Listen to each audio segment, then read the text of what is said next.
दादन खटिबाको जाई गला आउ जणे जुआंगक जीवन केन्दुझर हरिचंदनपुर थाना अंचल एक बस रे 50 ऊर्ध्व आदिवासी युवक युवती दादन खटिबाको केरलम जाउथबा समय गाड़ी पड़ी बाटरे जणे जुआंग युवकंकर मृत्यु घटी। मृतक हेले रेबणा पलासपाल अंचल गणेश जुआंग।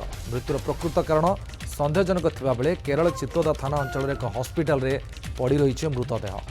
मृतदेह घर को आने परिवार पक्ष नवेदन कर तमिलनाडु दुर्घटना घटना पर भी एते संख्यक आदिवासी युवक युवती चालाण नहीं प्रश्न उठी। जिला श्रम विभाग निकट में एम बाबद में खबर न रहा सन्देह सृष्टि करिछि।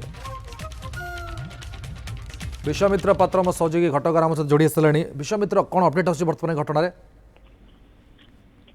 देखो सूर्य निश्चित भाव में गोटे दुखद खबर बर्तमान सामना को आसी दादन खटिया को जाउथबा जने युवक केरल गाड़ी पड़ी मृत्यु होती। तबे कही परिबा जे तमिलनाडु घटना निश्चित भाव समस्त को दुख मर्माहत करथिया बेले पुणी एक घटना सामना को आसी कि आज जहाँ रही सूचना रही सूर्य कही परिबा कि गत शुक्रवार दिन पाखापाखि 50 रु ऊर्ध्व श्रमिक हरिचंदनपुर थाना अंचल रु केरल दादन खटिया जाउतले एवं बाटर जो रही चित्तोद जो अंचल रही थाना सेटारे हठात से जो गणेश जुआंग जो रही से हठात डेई कौन कारणवशत गाड़ी पड़ी जाते एवं किसी समय गाड़ी आगू को गला सह साथी जी थे खोजा पर पाई नथिले।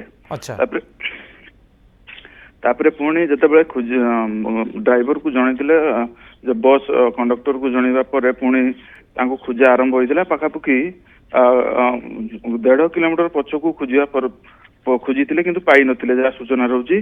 तबे किछि समय पर पुणी पाखापाखि अधा घंटा पर जो फोन को गणेश फोन को साथी जे कॉल करते से जो चित्तोद अंचल गोटे हॉस्पिटल चिकित्सित होते बोली खबर दि जाता सूर्य कही परिबा।